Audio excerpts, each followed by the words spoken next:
যখন বেশি বাড়াবাড়ি করে তখন বলতে ইচ্ছা করে তোরা রাজাকার, তোরা আল শামস, তোরা আল বদর। জামাত ইসলামের এমপির সাথে যে তুচ্ছ তাচ্ছিল্য আমাকে করেছিল, I can't forget that situation because I was A freedom fighter. কিন্তু তবু মাননীয় স্পিকার, দেশের অর্থনীতির বৃহত্তর স্বার্থে চুপ করে থাকি, কিছু বলি না। কিন্তু বেশি বাড়াবাড়ি না করার জন্য অনুরোধ করব।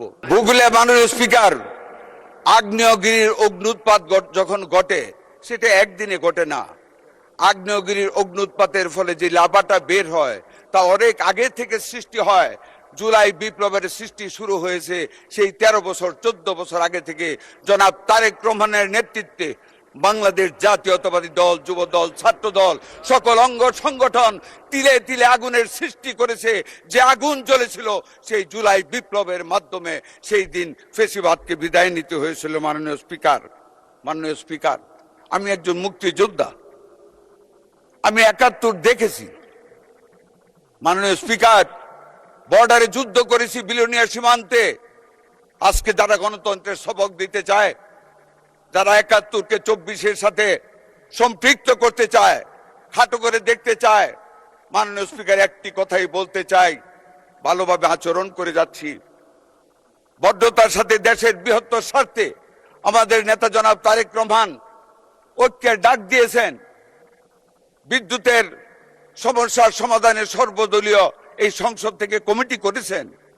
মাননীয় স্পিকার, বেশি বাড়াবাড়ি না করার জন্য অনুরোধ করব। পাকিস্তানে গিয়েছিলাম 2004 সনে। জামাত ইসলামের একজন এমপি আমার সাথে গিয়েছিলেন সাফমা কনফারেন্সে। আমি মুক্তিযোদ্ধা জেনে পাকিস্তান অ্যাসেম্বলির একজন এমপি জামাত ইসলামের এমপির সাথে যে তুচ্ছ তাচ্ছিল্য আমাকে করেছিল, I can't forget that situation because I was A freedom fighter. কিন্তু তবু মাননীয় স্পিকার, দেশের অর্থনীতির বৃহত্তর স্বার্থে চুপ করে থাকি, কিছু বলি না। কিন্তু যখন বেশি বাড়াবাড়ি করে তখন বলতে ইচ্ছা করে তোরা রাজাকার, তোরা আল শামস, তোরা আল বদর। মাননীয় স্পিকার, স্বাধীনতার পরে ধানমন্ডির 2 নম্বরের সেই সারা ভবন হোয়াইট হাউস দেখেছি। হল থেকে একটি নান রুটি নিয়ে যেতাম আমরা, ছাত্রদের দল। একটি হাত বাড়িয়ে দিত সেই দর্শিতা বোনেরা।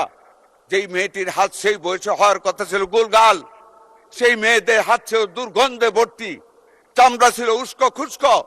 তারা দর্শিতা। কারো বুকে ছিল 8 মাসের সন্তান, কেউ ছিল অন্তঃসত্ত্বা, জীর্ণ শীর্ণ চেহারা। আজকে যদি আমাদেরকে বেশি খোঁচানো হয়, মাননীয় স্পিকার, সেই ইতিহাস আমরা ভুলে যাইনি। আমরা মুক্তিযোদ্ধা, দেশটাকে স্বাধীন করেছি। স্বাধীনতার পাওয়া সেই দেশটিকে গড়ার লক্ষ্যে ঐক্য করতে চাই, কিন্তু আদর্শের বিরুদ্ধে গিয়ে নয়। আমাদের সমঝোতা, এটা দেশের উন্নয়নের স্বার্থের সমঝোতা, আদর্শের সমঝোতা নয়।